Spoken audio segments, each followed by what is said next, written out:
नमस्ते. ज्योतिष kitchen and रेसिपीमध्ये आपल्या सगळ्यांचे मी अगदी खूप खूप मनापासून स्वागत करते. इथे जवला दिसतोय म्हणजे आपण समजून जायचं आज जवल्याची रेसिपी आहे. मस्त अशी मी जवल्याची रेसिपी बनवते आहे. इथे मी साफ करून घेतलंय जवला बघा.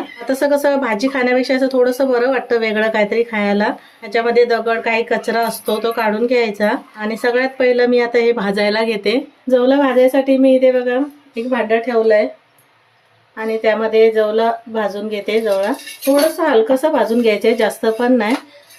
असं भाजल्यामुळे कसं त्याचा तो वास असतो ना थोडासा तो कमी होतो, त्याच्यामुळे भाजून घ्यायचा. नाहीतर तुम्ही लोखंडी तव्यावर वगैरे भाजून घ्या. माझी कशी भांडी थोडी नॉनव्हेजची भांडी वेगळी असतात, ते मच्छीची वगैरे. सहसा मी जास्त भांडी ती वापरत नाही, रोजची भाजीची वगैरे असतात ती, त्याच्यामुळे मी लोखंडी तवा घेतला नाही आहे भाजायला. मी ज्या भांड्यात बनवणार आहे त्याच्यातच हे भाजून घेते. 2 ते 3 मिनिटं फक्त असं हलकंसं भाजून घ्यायचं, जास्तही नाही. गॅस मी मध्यम ठेवलाय. इथे 2 ते 3 मिनिटं झाली. हा जवळा मी भाजून घेतलाय. आता मी गॅस बंद करते आणि थंड करून घेते. ती झटपट होणारी रेसिपी आहे आणि सर्वांना आवडतं असं खायला. भाजी वगैरे खायचं कसं कंटाळा येतो ना आता गरमीमध्ये, थोडं वेगळं काहीतरी खायला वाटतं.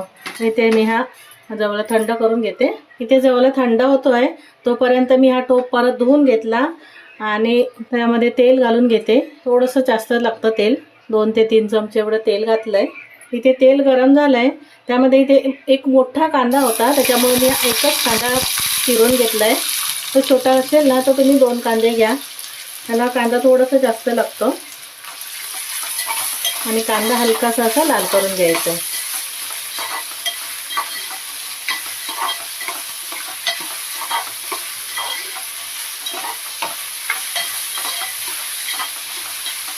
इथे कांदा शिजतोय तोपर्यंत हा जवळा मी थंड करून घेतलाय.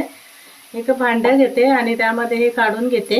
हे पाणी घालते, साधंच पाणी आहे, गरम पाणी वगैरे नाही घेतलंय. थोडा कांदा होईपर्यंत हे मी असंच भिजत ठेवते आणि नंतर 2 ते 3 वेळा स्वच्छ पाण्याने धुवून घेणार आहे मी. तोपर्यंत पाण्यातच ठेवून देते, जेणेकरून रेती वगैरे असेल काय ते सर्व निघून जाईल. तोपर्यंत कांदा बघते मी. इथे आता कांदा पण हलकासा लाल झालाय आणि नरम पण झालाय. त्यामध्ये मी टोमॅटो चिरून घेतलाय, तो घालून घेते.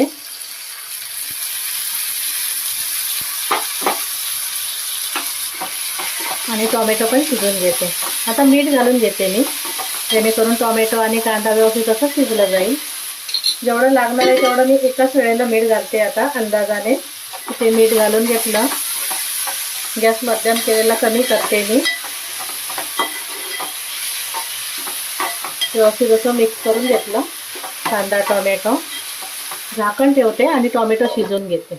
इथे टोमॅटो घातलेला आणि शिजत ठेवलेलं झाकण काढून घेतलं आणि एकदा मिक्स करून घेते ढवळून. कांदा आणि टोमॅटो छान असं शिजला गेलाय. आता मसाले घालून घेते. थोडीशी हळद घालते, मिरची पावडर घालते.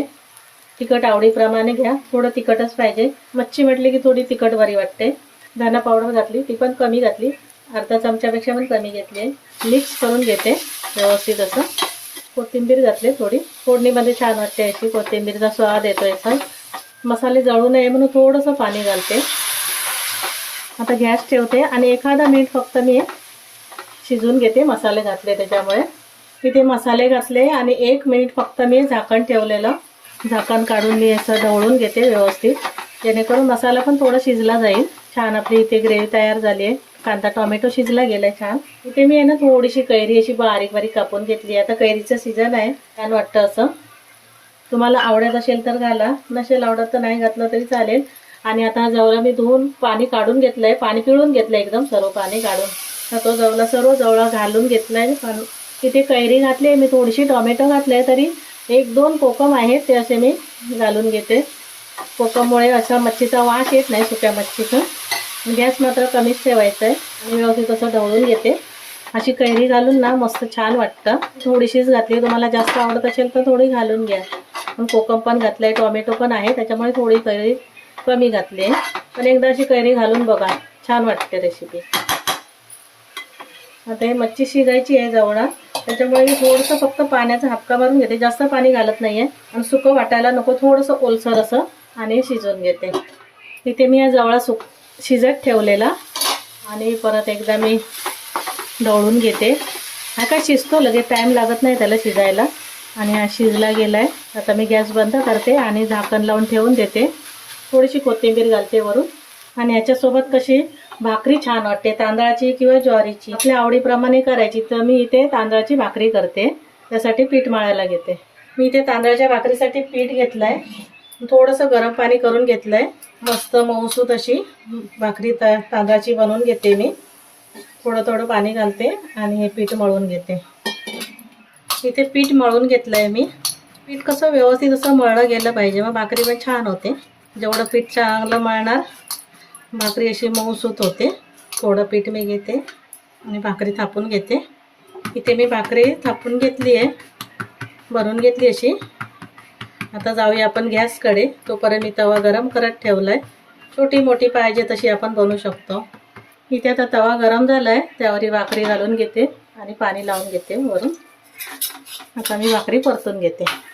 इथे भाकरी मी परतून घेतलेली आणि परत बघते मी शेकली गेली आहे छान अशी. ह्या बाजूने बघा, सर्व बाजूने परत परतून घेतली आणि शेकून घेते. इथे बघा मस्त आपली भाकरी टम्म अशी फुगून आली आहे. आता मी भाकरी बनवून घेतली, दुसरी पण अशीच बनवून घेते. इथे मस्त आपली सुका जवळा आणि तांदळाची मऊसूत अशी भाकरी. हे बघा छान वाटते भाकरी खायला, तांदळाची किंवा ज्वारीची. असं जवळा असेल, काही सुकी मच्छी असेल तर, आणि त्याच्यासोबत कांदा. जर तुम्हाला माझी रेसिपी आवडली असेल तर लाईक करा, शेअर करा आणि सबस्क्राईब करा. पुन्हा भेटू आपण अशाच एका नवीन रेसिपीसोबत. थँक्यू, धन्यवाद.